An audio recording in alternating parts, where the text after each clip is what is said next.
Preparing for my remarks tonight was the first time I had really been intentional about stopping and thinking through all the things that have happened this year and how much we've all been able to accomplish together. Um, I'm sure that I'm not alone in being the kind of person who, or at least for this year, I had to focus on just one step ahead and just, narrow in on the task ahead. And anytime I looked at the full scope of what was needed, it would give me anxiety. And so I had to focus in. So this was really the first time that I had taken a look at the full scope of what we've accomplished, where we've been throughout the whole year. And honestly, I got emotional thinking through all the things that we've been able to do. We are a collective of people doing really amazing work, and I am just in awe of all the work that everyone has been able to accomplish, um, voter services wise and otherwise as well. So when I was going through and thinking through this year, for me, it really started at this moment, the lead up to the April election. I think it really changed things for a lot of people and the way that we were going to be conducting our voter services work and voter outreach throughout the whole year. So in March, the pandemic really hit consciousness in Wisconsin. We had that safer at home order, and voters were left scrambling, thinking they, were planning on voting in person on election day. Now there were so many people that wanted to vote absentee for the very first time, and there were a lot of barriers to that. Not many people even knew that in Wisconsin, we're a no excuse state and anyone can vote absentee. Typically in an April election, we would have run our election observation program and had people out in the field to observe what was going on. But because of the pandemic, we decided that it wasn't safe. Here was the experience of a Columbus voter. Working remotely for the past month, I have no family or friends in the immediate area as well. Due to the current health crisis, it was not feasible to have anyone sign as a witness without potentially impacting their health or my own. Next slide, please. This was a Green Bay voter. I stood in the rain in Green Bay for 5 hours. I'm high risk for the virus and I'm scared. Next slide, please. This one is from a Milwaukee voter. I did not receive my absentee ballot, which had been requested more than 2 weeks before the election, and I went to the voting site every 2 hours over the course of the day. But the line was always at least 300 people, and at 81 years old with some lung issues, I could not join the end of the line. So after the April election, it was a new low, and we had been working very closely with league members, our partners, to do what we could to make it have the most safe, fair election as possible. In April, we were even part of an effort to try and postpone the election at a time where we could have enough materials to send people absentee ballots, and to just know more about the situation. But so in response to that, we knew that we could not have another election like that here again. So we really got working hard on doubling down our advocacy effort.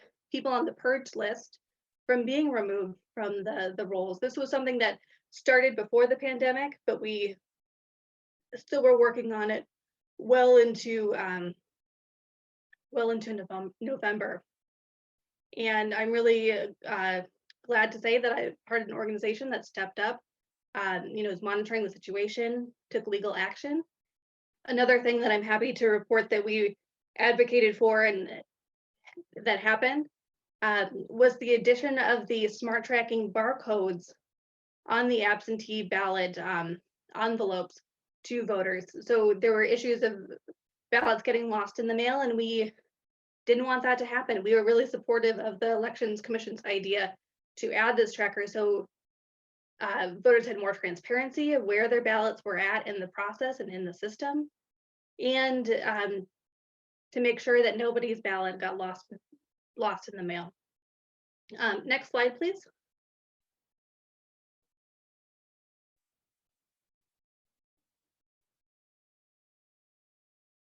Also, for the first time, as a result of some of our advocacy, the Elections Commission added early voting information and the location of drop boxes in various are in communities in Wisconsin. So voters could go onto the My Vote website, which is, as we all know, is the one-stop shop for election information in Wisconsin. And so voters were able to find that information there. That was a huge win. There's always a gap of information about early voting. And with so many people not trusting the postal system to return their absentee ballots, knowing where your local drop boxes were was key information to make sure that voters felt confident in returning their absentee ballots. We were lucky or fortunate to work with partners on various voting days, doing poll worker recruitment, registering voters on National Voter Registration Day, and promoting voting early during early vote day. The League of Women Voters was a premier partner during all of these days. We also really put a lot of emphasis in supporting local leagues in your work doing voter outreach to voters. I'm really happy to say that we were able to support the Dane County Voter ID Coalition in lifting up their helpline in a small way by helping expand the network to be statewide. And it was such a critical resource to all voters in Wisconsin. Here are some of the other projects that we were able to support from local leagues as well: voting signs, postcards, billboards, and then just tons of printed voter services materials as well.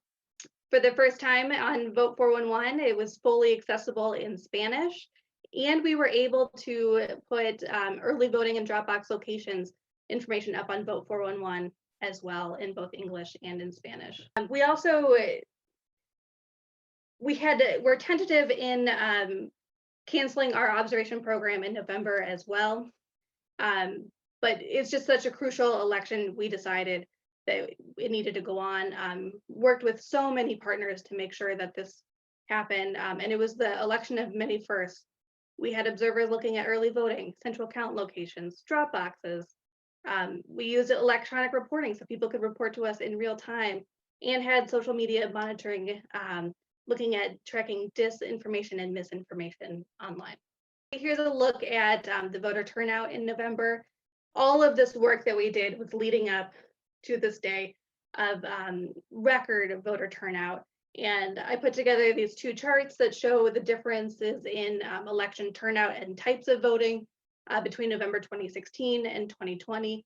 You'll see that actually early voting was around the same amount relative to the other methods of voting, and then just the dramatic increase of absentee voting by mail.